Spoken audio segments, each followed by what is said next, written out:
कैसे हो सभी। आशा करता हूं कि आप सब ठीक हो। स्वागत करता हूं आपके अपने इस YouTube चैनल पर। जैसे कि मैंने आपको बताया था कि मैं आपको भारत का इतिहास करवाऊंगा, तो आज शुरू करते हैं अपने भारत का इतिहास की क्लास। तो सभी आ जाइए, और जिसने हमारे इस वीडियो को लाइक नहीं किया वो सबसे पहले लाइक करें, और जो नए बच्चे हैं वो अगर नया वीडियो देखने के लिए आज भी हमारे चैनल को ज्वाइन कर ले। तो शुरू करते हैं अपने भारत का इतिहास। आज की जो अपनी क्लास है वो है भारत का इतिहास पढ़ेंगे। मेरे प्यारे बच्चों, जल्दी से इस वीडियो को लाइक कर दे, और जो नए हैं वो हमारे चैनल के साथ जुड़ जाइए। अब भारत का इतिहास में पढ़ाऊंगा क्या आज आपको। आज अपने को शुरू करने जा रहा हूं दिल्ली सल्तनत। तो गुरुजी दिल्ली सल्तनत क्या करा ला रहे हो सारा पहला आ भी बात है पूछोगा। चिंता ना करो, सारी चीजें करवा दूंगा मैं। धीरे धीरे पढ़ेंगे, सारी चीजें पढ़ेंगे। वो कहते हैं ना कि असी होली होली जी लांगे, प्यार दे नाल कोई जहर ही दे दे वो ही पी लांगे। तो धीरे धीरे पढ़ेंगे दिल्ली सल्तनत। तो दिल्ली सल्तनत का मैं सबसे पहले काल बता दूं कि 1206 से लेकर 1526 तक। सबसे पहले काल याद रखना है आपको कि 1206 से लेकर 1226 तक दिल्ली सल्तनत का काल चलेगा। और 5 राजवंशों ने क्या किया था, राज किया था भाई। बात याद रखनी है कि 5 राजवंश से जिन्होंने दिल्ली सल्तनत में राज किया था। तो सबसे पहले दिल्ली सल्तनत के अंदर जो वंश था वो कौन सा वंश है, तो सबसे पहले सभी बच्चों को पता है गुलाम वंश है। पहला वंश कौन सा है, गुलाम वंश। देखो मैं जल्दी जल्दी बता रहा हूं लेकिन पूरी डिटेल बताऊंगा आपको, सारी चीजें बताऊंगा। वीडियो को अंत तक देखे, सारे चीजें बताऊंगा पूरी तरह से। गुलाम वंश का काल पूछा जाए तो 1206 से लेकर 1290 तक। इतनी बात तो समझ आ गई होगी। अब बात करते हैं कि ये गुलाम वंश कैसे, गुलाम वंश यहां पर सल्तनत काल में पहला वंश गुलाम वंश कैसे बना, कैसे शुरू हुई, यहां पर वो डिटेल पढ़ेंगे। तो ये तो आपकी बात समझ आ गई होगी। मैं थोड़ा सा इसको मिटा देता हूं भाई। सबसे पहले लाइक कर दे भी वीडियो को, जितने भी बच्चे देख रहे हैं लाइक कर दे वीडियो को। मैं यहां पे रीडिंग डाल रहा हूं। सबसे पहला वंश गुलाम वंश, बात चल रही है दिल्ली सल्तनत की। गुलाम वंश का काल मैंने बता दिया 1206 से लेकर 1290 तक। सर गुलाम वंश कैसे है, आपको याद रखना है गुलाम वंश का पहला शासक नाम पता ही है, कुतुबुद्दीन ऐबक। याद रह जाएगा, ऐबक भी याद रख सकते हो आप। ये ऐबक का काल पूछे तो 1206 से लेकर 1210 ईस्वी तक ऐबक का काल है। ठीक है, ये ऐबक कौन था और कहां से आया था और किसके साथ आया था। याद रखना कि दिल्ली सल्तनत की जैसे ही नींव पड़ती है उससे पहले थोड़े युद्ध होते हैं। किसके साथ, आपको याद है कि तराइन का फर्स्ट युद्ध हुआ था, कब हुआ था, 1191 में। और तराइन का सेकंड युद्ध भी लड़ा गया था, कब लड़ा गया था, 1192 में। अब ये दोनों युद्ध होंगे किस किस के बीच में होंगे ये भी याद रखना है। सारी बात समझ आ जाएगी, गुलाम वंश कौन सा था और ऐबक कौन सा था। तराइन का जो फर्स्ट युद्ध हुआ था वो मोहम्मद गोरी के साथ, मोहम्मद गोरी आया था भाई। थोड़ा सा मैं साफ लिखता हूं, मुझे पता है दिखाई नहीं दे रहा आपको। यहां पर गोरी है, सर गोरी कहां का था, अफगान का। ठीक है, और तराइन का फर्स्ट युद्ध मोहम्मद गोरी और पृथ्वीराज जी चौहान के बीच में। तो पृथ्वीराज जी चौहान कहां के हैं, अजमेर के थे। पहले युद्ध में आपको पता है कि पृथ्वीराज जी चौहान इस युद्ध में क्या हो गए थे, जीत गए थे। लेकिन यह जीत, पृथ्वीराज चौहान तो जीत गए लेकिन मोहम्मद गोरी ने सोचा कि अपने दोबारा से भी युद्ध लड़ा जाए, क्योंकि पृथ्वीराज चौहान विजय हो गए। बदले के लिए दूसरा युद्ध लड़ा गया, कौन सा, तराइन का सेकंड। और पता है यहां पर गोरी था और यहां पर पृथ्वीराज फिर चौहान। और इस युद्ध में क्या होता है कि मोहम्मद गोरी जीत जाता है और पृथ्वीराज जी चौहान को बंदी बना लिया जाता है। और यहां से जब अजमेर से, पृथ्वीराज जी चौहान कहां के, अजमेर के, और अजमेर से जब पृथ्वीराज चौहान को बंदी बनाकर लेके जाया जाता है तो यहां पर एक व्यक्ति को सौंप कर जाता है, अजमेर का शासक और दिल्ली का शासक। वो कौन सा है, अपना ऐबक। और ऐबक यहां पर जिस वंश की नींव रखता है वो वंश कौन सा है, गुलाम वंश। सर गुलाम वंश कैसे हुआ, बता देता हूं कि मोहम्मद गोरी का एक गुलाम है, कौन है, ऐबक। इसीलिए यहां पर किस वंश की नींव पड़ी? गुलाम वंश की। सर गुलाम कैसे है? तो याद रखना गुलाम इसीलिए है कि अफगान में एक व्यक्ति था फकरुद्दीन। क्या नाम था? फकरुद्दीन। और फकरुद्दीन का एक बार जाना हुआ कहां पर? कहां पर? निशापुर में। निशापुर, सर निशापुर कहां है?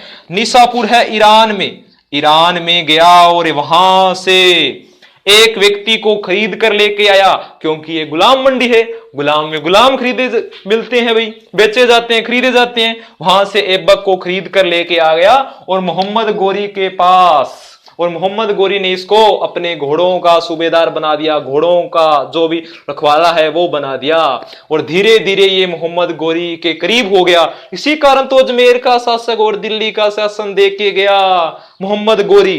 बात समझ आ गई? एक बार थोड़ा सा आप नोट कर लो। हो गया होगा नोट? आगे चलते हैं।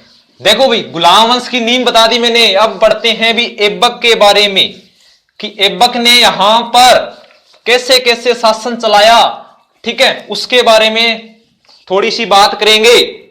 चलो पढ़ते हैं भी ऐबक। मैं यहां पर ऐबक ही लिख रहा हूं, आपको पता है कुतुबुद्दीन ऐबक की बात चल रही है 1206 से लेकर 1210 तक, ठीक है। पहली बात इसके बारे में, पहली बात पढ़ेंगे एक तो कि दिल्ली सल्तनत में या दिल्ली सल्तनत का संस्थापक, वैसे पढ़ें तो पहली बात मैंने लिख दी गुलाम वंश का संस्थापक कौन है? ये वाला यहां पर मैंने लिख दिया गुलाम वंश का संस्थापक। गुलाम वंश का क्या है? संस्थापक, ठीक है। दूसरी बात, अगर प्रश्न आ जाए सर गुलाम वंश का संस्थापक कौन है, तो ऐबक है, लेकिन प्रश्न अगर ऐसे आ जाए कि सर गुलाम वंश का वास्तविक संस्थापक कौन है, तो ऐबक नहीं करना, तो क्या करना है? इल्तुतमिश करना है, इल्तुतमिश करना है, ठीक है। आगे की बात, अब देखो भी 1206 के अंदर मोहम्मद गोरी की मृत्यु हो जाती है और यहां पर गुलाम वंश की नींव रखी जाती है इसी टाइम पे, ठीक है। अब जैसे ही ये ऐबक शासक बना तो ऐबक लाहौर गया, और लाहौर गया तो लाहौर को जीत लिया, अफगान को भी जीत लिया। सबसे पहले दिल्ली की राजधानी क्या बनाई इसने? कि दिल्ली की राजधानी बनाई, राजधानी लाहौर स्थापित की। याद रखना ये राजधानियां चेंज होती आएगी। आगे बात चलते हैं। अभी दूसरी बात होगी कि दिल्ली की राजधानी बनाई कहां पर? लाहौर में स्थापित की। याद तो हो रही है, समझ तो आ रही है? अगर समझ आ रही हो तो लाइक करो वीडियो में भाई। आगे चलते हैं। अभी एक और, ऐबक को कहा जाता है लाख बख्श। लाख बख्श के नाम से जाना जाता है। सर लाख बख्श के हुए वो इसो नाम की है, याद उनारो सोए के, याद उनारो है, बहुत बढ़िया याद हुए को। लाख बख्श अर्थ होता है इसको क्या? लाखों का क्या करने वाला? दान। लाखों का दान, दान करने वाला कौन था? ऐबक। किसने कहा? ये बात तो बहुत इंपॉर्टेंट है, तो याद रखना मिनहाजुद्दीन सिराज या मिनहाज सिराज ने कहा। मिनहाजुद्दीन है, सॉरी,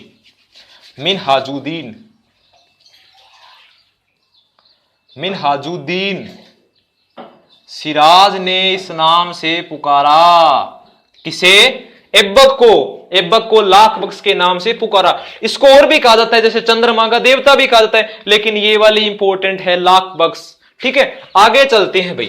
देखो भाई अब इसके बारे में पढ़ेंगे, अपने ऐबक के बारे में, इसने कुछ जो निर्माण कराए थे उनके बारे में पढ़ेंगे। एक बात और, मिनहाजुद्दीन सिराज है वो इल्तुतमिश का दरबारी भी होगा आगे चलकर, और मिनहाजुद्दीन सिराज की एक बुक भी है, उसका नाम है तबकात ए नासिरी। याद रह जाएगा ना कि तबकात ए नासिरी किसकी बुक है? मिनहाजुद्दीन सिराज की। समझ आ रहा है ना सबको? समझ आ रहा है? इधर उधर क्या देख रहा है? समझ आ रहा है ना? लाइक करो वीडियो को, शाबाश। आगे चलते हैं। ये वाला नोट हो गया, पिटा देता हूं एक बार मैं इसको भी। अब पढ़ते हैं इसके बारे में। इसने कुछ निर्माण कराया था, ठीक है। निर्माण के बारे में इसने कार्य क्या क्या कराए अपने क्षेत्र में। पहली बात कि कुतुब मीनार का निर्माण कराने वाला कौन है? ऐबक है तो पता है ना सबको, कहां है कुतुब मीनार, कहां पर, दिल्ली में, सबको पता है। तो मैं लिख देता हूं कि दिल्ली में कुतुब मीनार का निर्माण कराने वाला, ठीक है, मीनार का क्या कराया, निर्माण कराया, निर्माण करवाया, लेकिन पूर्ण निर्माण कहते हैं इल्तुतमिश ने करवाया था, याद रखना, इसने शुरू की थी इसको, ठीक है। दूसरी बात, 2.5 दिन का झोंपड़ा सबको पता है ना, कहां पर है, 2.5 दिन का झोंपड़ा, 2.5 दिन के झोंपड़े का निर्माण, झोंपड़ा का निर्माण भी कराने वाला कौन है, ऐबक है। कहां पर है अभी 2.5 दिन का झोंपड़ा, शाबाश शाबाश, बताओ कमेंट करो सारे। 2.5 दिन का झोंपड़ा अजमेर में है, बहुत अच्छे बच्चे हैं, सारे के सारे बता रहे हैं अभी, अजमेर में है 2.5 दिन का झोंपड़ा, और यहां पर 2.5 दिन का उर्स भरा जाता है। अब अंतिम बात इसके बारे में, अंतिम बात, जैसे भी इसके प्रश्न बनते हैं वैसे तो मैंने सारा मोटा मोटी बात बता दी, लास्ट बात, क्योंकि इसका शासनकाल भी खत्म करना पड़ेगा, आपको पता है जब शासनकाल कैसे खत्म होगा, जब ये व्यक्ति भी जाएगा, तो जाना तो पड़ेगा, जो दुनिया में आया है उसको एक दिन तो जाना ही है, ये भी चला गया बेचारा, अच्छा शासक था, ठीक है। तो याद रखना इसकी मृत्यु, मृत्यु कब हुई, मृत्यु हो जाती है अभी 1210 के अंदर, या 1210 में, कैसे, चौगान खेलते हुए क्या हो गई, मृत्यु, चौगान के हुए, बताओ सारा, चौगान खेलते हुए मृत्यु, चौगान होता है घोड़े का खेल होता है एक, उससे घोड़े से गिर गया, और घोड़े से गिरने से, नीचे गिरने से मृत्यु हो गई किसकी, ऐबक की। और जो ऐबक का काल है, ऐबक का शासन काल है, वो खत्म हो गया भाई। इसके बाद एक छोटा सा शासक बनता है, एक छोटा सा राजा बनता है, उसका नाम है आराम शाह, उसके बारे में कोई प्रश्न नहीं आता, मैं यहां पर लिख देता हूं, उसका नाम है आराम, आराम शाह, नाम से पता चलता है आराम शाह आराम करता था, आराम शाह आराम किया, और पूरी तरह से 8 महीने तक क्या किया, शासन किया, और 8 महीने के बाद ये भी चला गया। और कल पढ़ेंगे अपने इल्तुतमिश, नया शासक आ गया इल्तुतमिश, और इल्तुतमिश के बारे में अपने कल पढ़ेंगे। तो सारे के सारे आज जिसने, जितने भी बच्चे जिन्होंने वीडियो देखा और वो कल भी आएंगे, लाइक करो सबसे पहले इस वीडियो को, मुझे विश्वास है, आप सभी पर विश्वास है कि मैंने जितना पढ़ाया है वो आपके समझ आया होगा। अगर आपको मेरी क्लास अच्छी लगी है तो लाइक करें, और अगर आप नए हो तो जुड़ जाइए हमारे साथ। थैंक यू, धन्यवाद, अपना ध्यान रखो, अपने घर वालों का ध्यान रखो।